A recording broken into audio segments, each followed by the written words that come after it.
怎么了，牡丹？割到手了？我看看。没事，过一会儿就好了。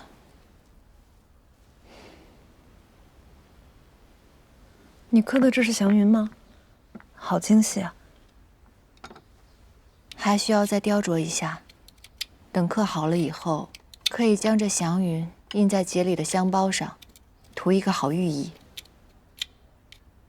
从前都不知道你还会刻章。是母亲教我的。牡丹，如今方圆被你经营的姹紫嫣红，何夫人在天之灵有所感念，一定会为你感到骄傲的。若无法手刃仇人，我何以担当得起母亲的期望？蒋长阳今日来方圆寻你，六郎说你心情不佳，不想见客，便将他撵走了。我本来以为，长久的相处，我已经足够了解他。我知道他对吴伯的情谊，可我没有想到，在大是大非面前，他竟然会袒护一个杀人凶手。我想不通。此事我也有些意外，只怕蒋长阳就是个护短之人。先前他一直待我们很好，日子久了，我们却忘了，他是花鸟使，是恶名在外的贪官佞臣。我是忘了，他最善做戏。过去的就让他过去。吴伯亦是可怜之人，牡丹，放下吧。这些年，吴伯清苦度日，他一直在赎罪。小夫人，吴伯，不必多言。不光蒋长阳，为何吴伯见我时可以那般的平静？仿佛早就预料到我会去找他。还有母亲，她为何从来没有跟我提及过此事？中毒和染疾的症状差别很大，问诊时必须如实告诉医师，才能对症下药。当年巡医问诊时，爷娘总是把我支开。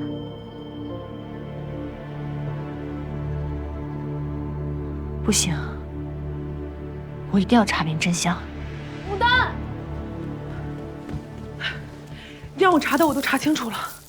吴伯从洛阳回到长安后，一直守在孤幽病房，平日里接触的只有那些孩童，现在身边也没有别的亲友。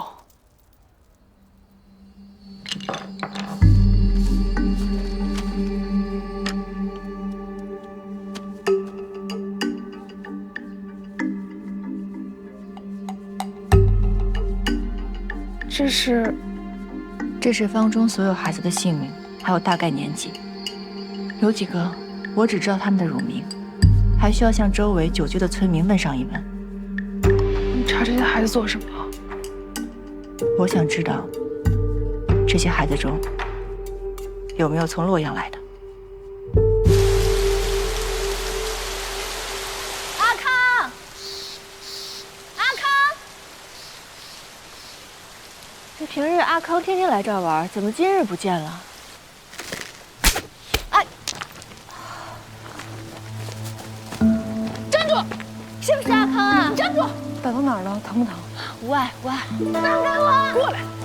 放开我！果然是阿康。放开我！背后偷袭，算什么英雄好汉？放开！别动！给我站着！还给我！不给！还给我！阿康，我问你，平时你最乖巧懂礼，你为何今日要打我呀？还打那么重，亏得牡丹平常常给你们送衣衫和吃食，狼心狗肺。你是坏人！不要走！不要你的东西了！松手！松手！你为何这么说啊？你要害吴伯，我都看见了，你就是个大恶人。你怎知恶的不是吴伯？吴伯是顶好的善人，是我的救命恩人。慢点，慢点，慢点。你有肺痨热，慢点说话。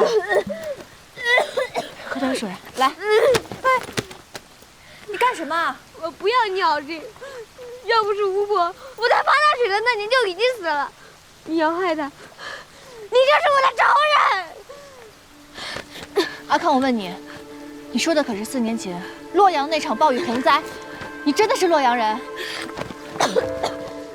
我是，那时好多人都染了毒株，全村的人没几个活下来的。爷娘和姐姐都没能撑住，只有我。那时吴伯的家人都已经过世了，他侥幸得到了药，但已经为时已晚。偶然他遇到我，就把药都给我吃了，我才能捡回一条命。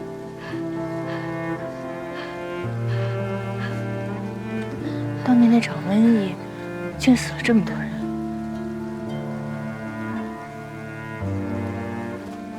阿康，我问你，吴伯当时是从哪里寻的药？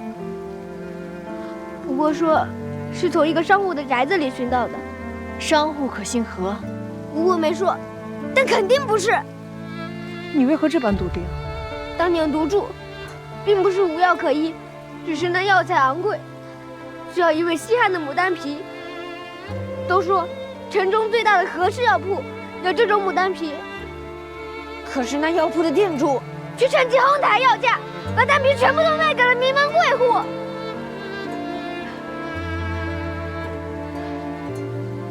你是不是记错了呀？我没记错，我记得很清楚。当时爷娘带着我，还有全村的人，在药铺外跪了好几日，却被告知丹皮都用完了。可我分明看着他们捧着药包上了马车，药包好看极了。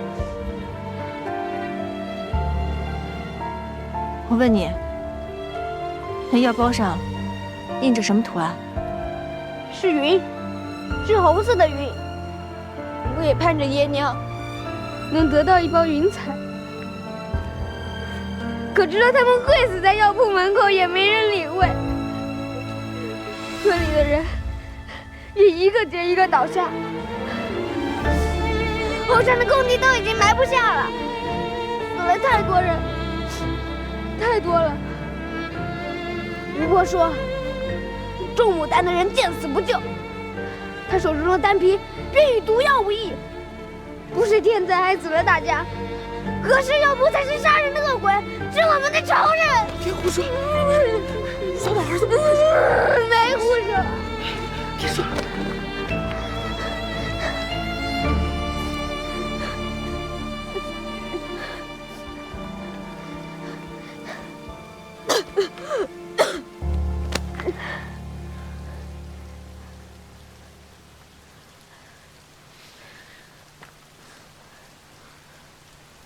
阿康，当年吴伯救了你们之后，你们为何来了长安？是阿兄带我们来的。是蒋长阳？吴伯喂我吃了药，夜里我迷迷糊糊的醒来，竟看到他上了吊。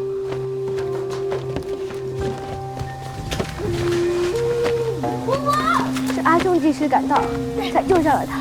阿伯，那晚吴伯哭了很久，阿兄也劝了很久。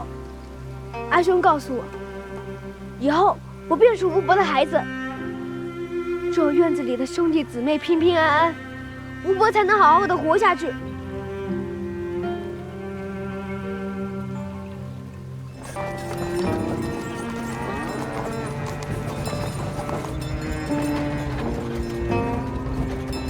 此花的根皮能清热凉血、散诸痛，配以知母、黄柏、生地入药，可解肺脏潮热，正是此疫最需要的药材。咱们种的冰晶牡丹，万里难寻，最是名贵。在这灾祸之时，一株便价值千金。我从小在母亲身边长大，母亲的为人我最清楚不过，她绝对不是如此狠心之人。这其中会不会有什么误会？我母亲懂药理，若是被人下毒，她定会有所察觉。可她直到咽气都没有提及此事，为何姨娘会知晓呢？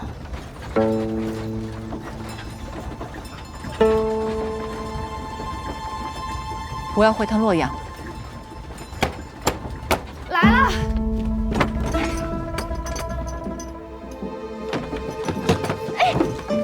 怎么，我还不能进这个家了？牡丹，你这是何意啊？那我们的交易不是在长安已经谈妥了吗？你想反悔啊？我来洛阳是找我父亲的，与你无关，让开。可你既与何家脱离了干系，就应该安分守己，别再来找家主了啊，行吗？牡丹，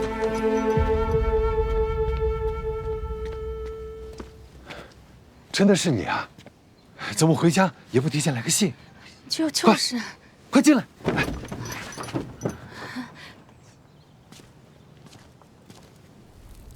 陈年旧事，怎么如今忽然提起啊？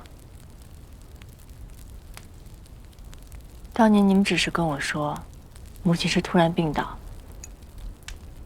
却无人告诉我，那是中毒所致。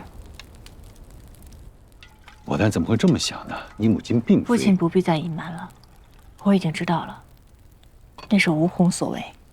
你怎么？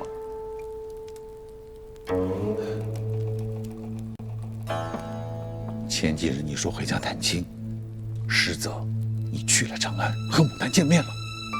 你是在怪我吗？你也不看看何家，现在都快让人搬空了。那牡丹既是何家女，帮衬家里又怎么了吗？谁让你自作主张？牡丹，为父不知道那是你的钱帛，2年之内，我一定悉数还给你。还什么还？为什么要还？你闭嘴！牡丹她作为何家女，赡养父母是天经地义的，何况她现在腰缠万贯，你是没看到，她这个店主那当的是风生水起的，就这么点子小钱，岂会看在眼里？你住嘴！我，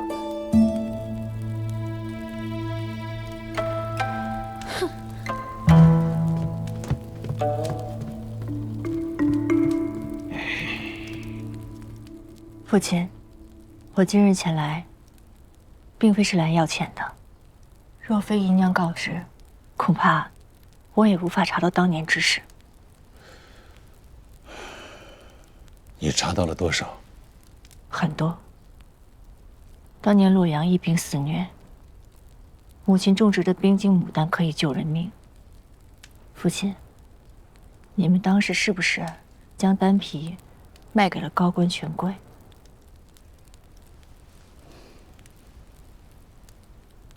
我来的路上一直在想，我从小到大敬仰爱戴的父母，怎么会是那种贪得无厌、见死不救之人？不，你不能这么说你母亲。这件事，她并不知情。什么意思？将丹皮高价出售的人是我。你母亲并不知晓那批药材的去处，是我告诉她，我把药材发放给了染病的百姓。为什么？就为了趁着天灾赚更多的钱帛？当时疫病凶猛，高官权贵人人自危，是他们逼着我，把全部的药材都卖给了他们。可当年水灾后，百姓们饮水饮食受了污染，这才引发疫病。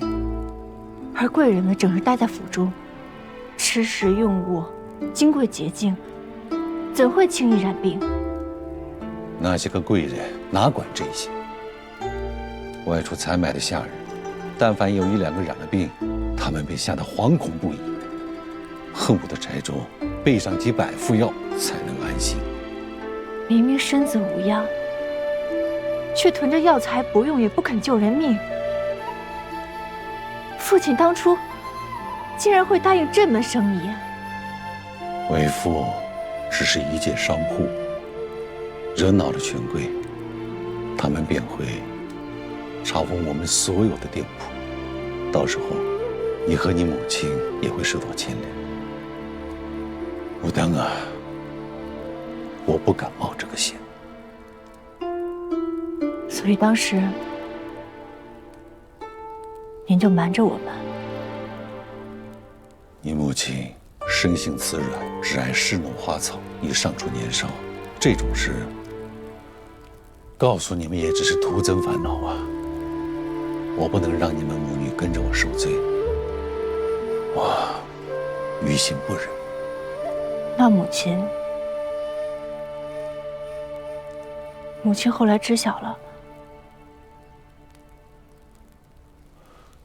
是吴红告诉她的。灾祸平息后，曾有人扮作菜农混进家中，你母亲同情他，给了他些吃食和钱帛。这个人便是吴红。怎会如此？若是按时服药，不出几日就该好转。这名贵的药，只有高门大户能吃得起。我等这样的贱民，怎配销售？何氏药铺的丹皮，都是无偿分发，有何高贵低贱之分？无偿？夫人，你对此药的价格，当真是一无所知吗？难道我的丹皮被高价卖给了患病百姓？若能高价买到也罢，你那些药根本不会卖给寻常百姓，而是送进了高官权贵的府中。怎会如此？这救命的药一包难求，正是个发财的好机会。看来，那何店主也没有告诉你实情啊。外面早已尸横遍野。若是半月之前，何家药铺前确实跪满了人，从早到晚不停地磕头，只求一包药。可如今，那些求药的人早已下了黄泉，在那些冤魂当中，就有我的一家老小。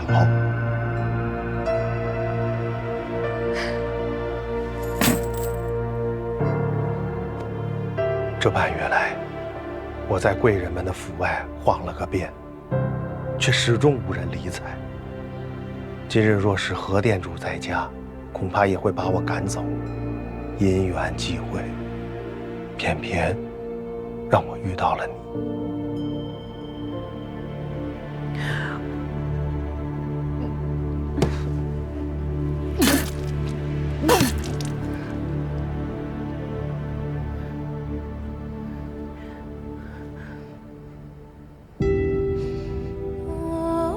我在茶里下了毒，夫人，报官吧。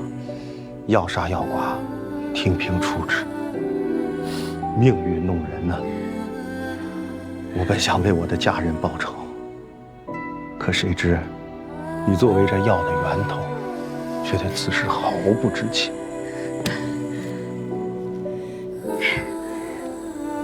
你不必找人请我，我是不会跑的。如今我已孑然一身，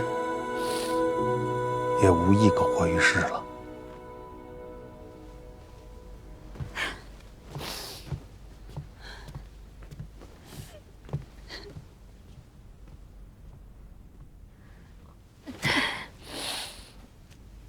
这是最后一点冰晶牡丹的根皮，不知此刻还有没有人需要它？夫人，你这是何意？你走吧。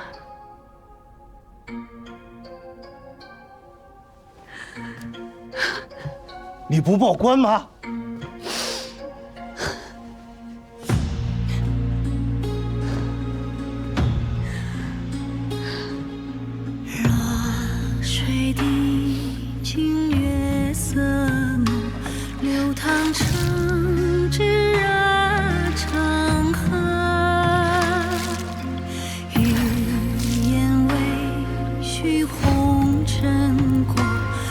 花自定路漂泊。蓦然凡尘所，七岁素颜忘采，笑看风雨泛尘埃。花开傲骨映天色，不凋落，莫负流芳斑驳。原来当初那场大火并非意外，而是母亲亲手。你母亲叮嘱我瞒着你，但我知道，总有一天你会察觉的。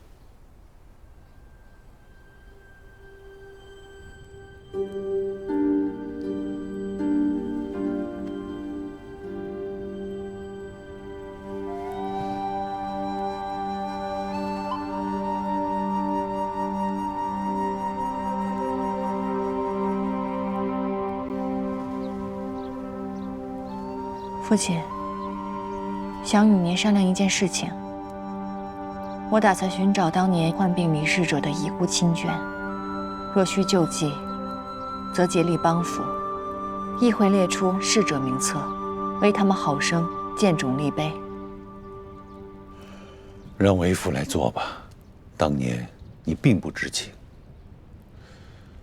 为父愧对你。您当初也是为了我跟母亲免受祸灾，您无需向我道歉。何况我也是何家人，我有责任去弥补当年的受难者。我想母亲也会希望我这样做的。牡丹，为父知晓你聪颖能干，可你身为女子，不应该忧虑这些。世间本多苦楚，女子难以承受啊！你只身闯荡长安，受了很多的罪。幸好嫁入蒋家，找了个好夫君啊。那蒋长阳虽然名声不佳，可毕竟是高门贵户啊，能保证你不受苦、不被欺。你现在要向前看，要好好的操持家事，服侍夫君，延绵子嗣，谋求荣宠，这样才能换得长久的安乐。父亲，我与您在谈弥补，您却同我讲，内宅争宠方能安乐。你是一介女子，这才是你的归宿。父亲，你可知当初我逃离刘宅，深夜归家，为何没有进家门，却转而直奔了长安？因为当时刘家来抓人的时候，我就在不远处。我听到了你们的谈话，您亲口说道，女子唯一的归宿便是婚嫁，若是找到我，定会把我送回刘家。在您的心中，我嫁入刘家便是天大的荣耀，而离开了夫君，便是折辱了自己。我当时不知道刘家是要害你的命啊！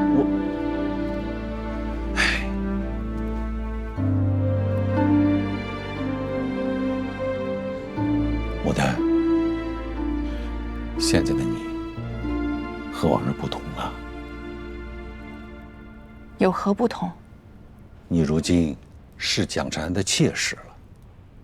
当年是为父看走了眼，如今我听说那蒋军很是宠你啊，那蒋府又没有正妻，你应该好好努力，不要再重蹈那刘家的覆辙了。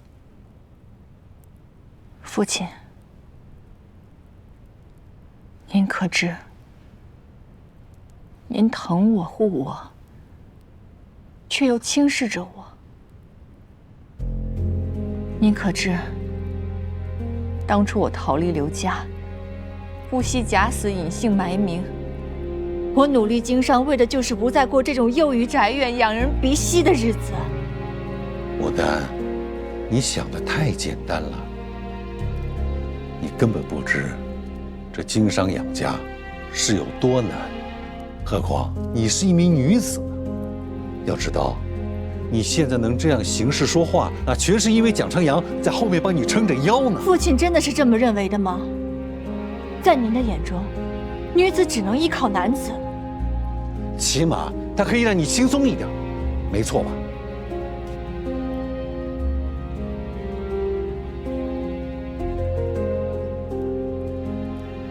在父亲眼中，也许母亲只是一个只会恃花弄草的女子，可她在我的心中是最有骨气、最厉害的女子。即使在最困难的时候，她也顾念灾民，用丹皮制作药包；在最痛苦的时候，她烧掉了自己最爱的牡丹花丛，不与权贵沦为一丘之貉。是母亲教会了我，在这个世道，女子也可以有别的活法。而父亲，我明白，当初您为了这个家，不得已放下尊严，与权贵交易。我更能理解，您为了传承香火，无愧祖宗，只能选择马儿，把女儿放在后面。可是时至今日，您都未曾真正的了解过母亲和我到底是怎样的女子。女儿心中所向，父亲无法懂得，所以父亲要求女儿做的，女儿也无法做到。牡丹，你怎就如此任性呢？为父都是为了你好啊。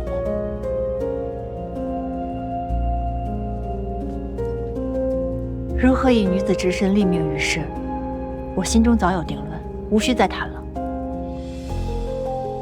天色不早了，我还是先回吧，以免姨娘她会不开心。不是说了多待几日吗？不了，长安还有很多事情要做。父亲，您年事已高，药铺的事情不必太过于担忧。我已经着人带着钱帛赶来，2日之内便会赶到。这些钱帛应当可以助何氏东山再起。从此以后，父亲可以安心的与满儿还有姨娘好好的生活在洛阳。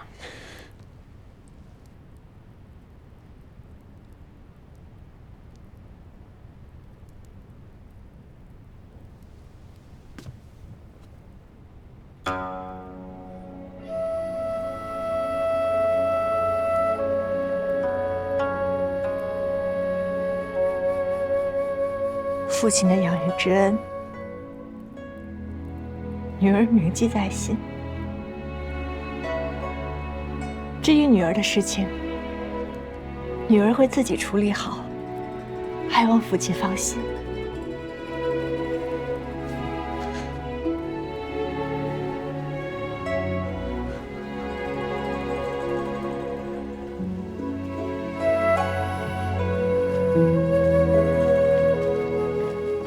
牡丹，要不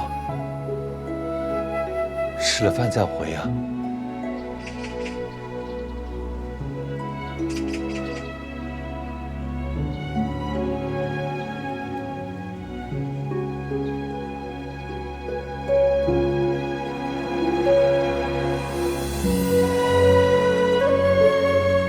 阿姨，马儿想吃糊饼。哦，好，阿爷给你做。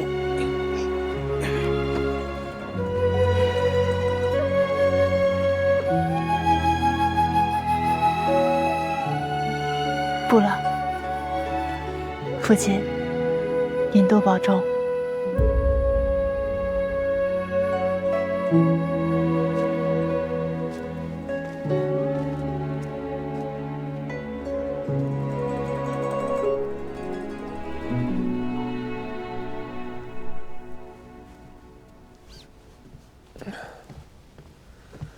郎君，小夫人回来了。这么快？我还以为他会在洛阳多停留几天。大夫说，小夫人一回方圆就送走了宾客，提前关了门，整个人都魂不守舍的。他都知道了。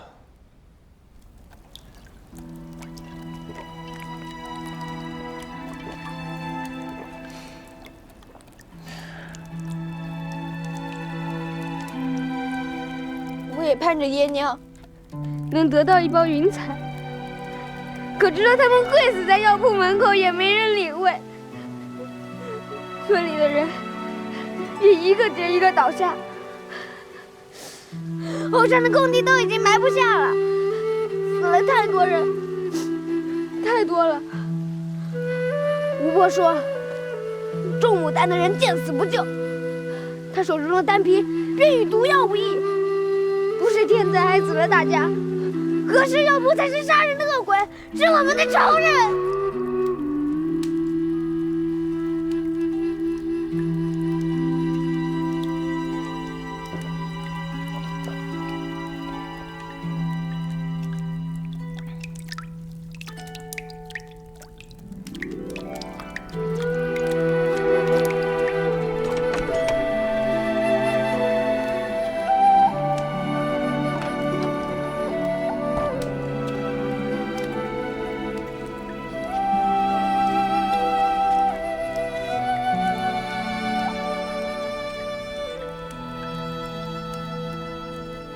牡丹，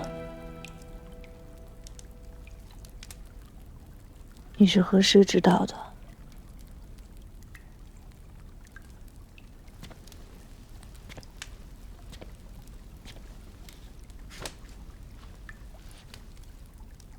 你去寻吴伯之前，我才刚从他口中得知此事。4年前水患，他未曾见过你，并不知道你是洛阳何店主的女儿。此前与你结交，皆是出自对你的欣赏，但他确实害了你的母亲，你恨他也是应该的。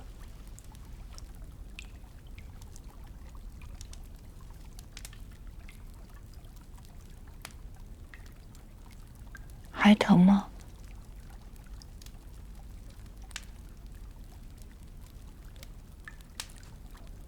我知道，你阻我杀吴伯，都是为了我。你怕我知道4年前残忍的真相，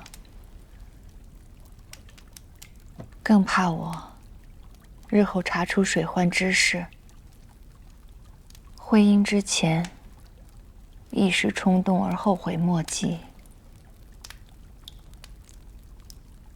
对不起。你我之间不必说这3个字。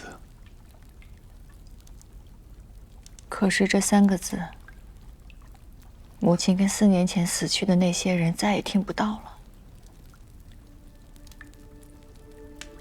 父亲作为药商，若是不屈从于权贵，便无法保护我跟母亲。我作为受益之人，我也无言苛责于他。可那些因为患病而离世的百姓又做错了什么？我一心想查明真相，为母亲报仇，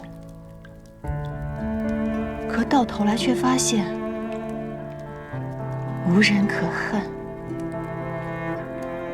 无仇可报。我一直觉得自己做这些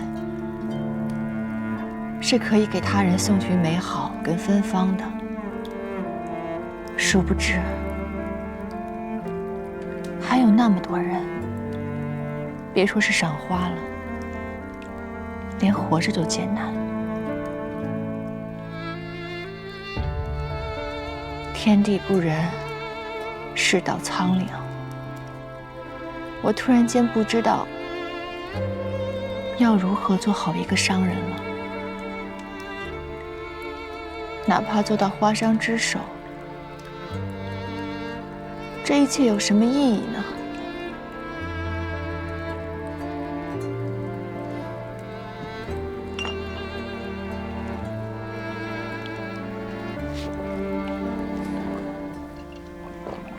牡丹，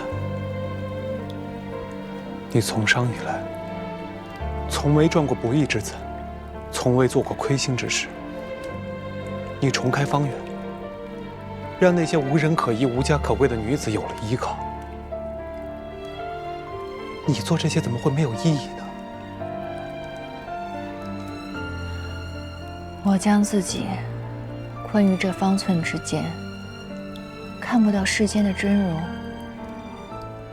经商之道究竟为何？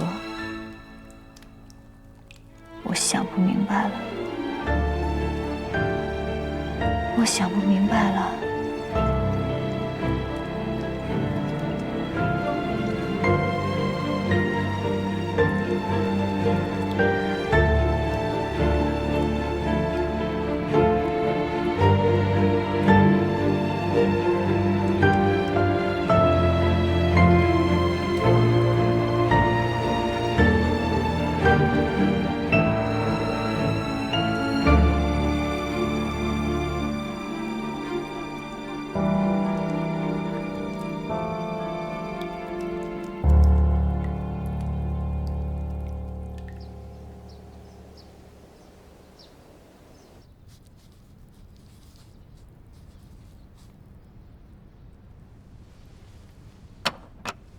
没有了吧？本月的账目都清了，所有货钱皆已结清，只剩下最后一单待送。大富、小春，你们到时候同我一起。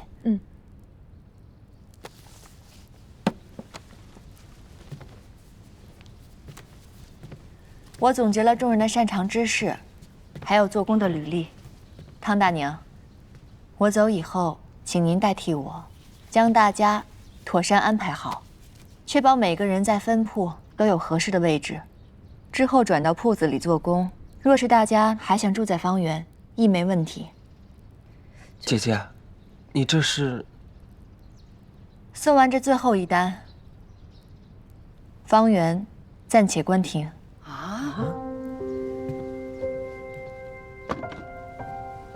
花满柱和青书斋的合同契，还有贵方凭帖全在里面。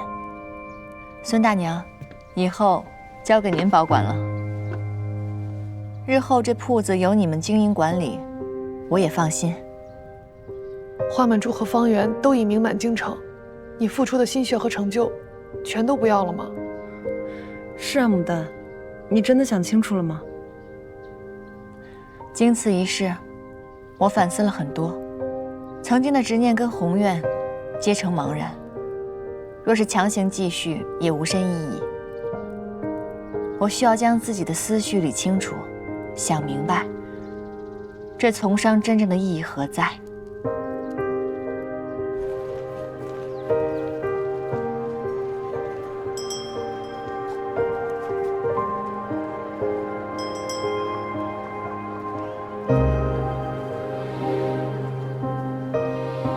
郎君，魏时已到，稍后还有要事。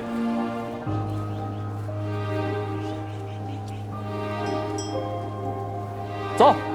是。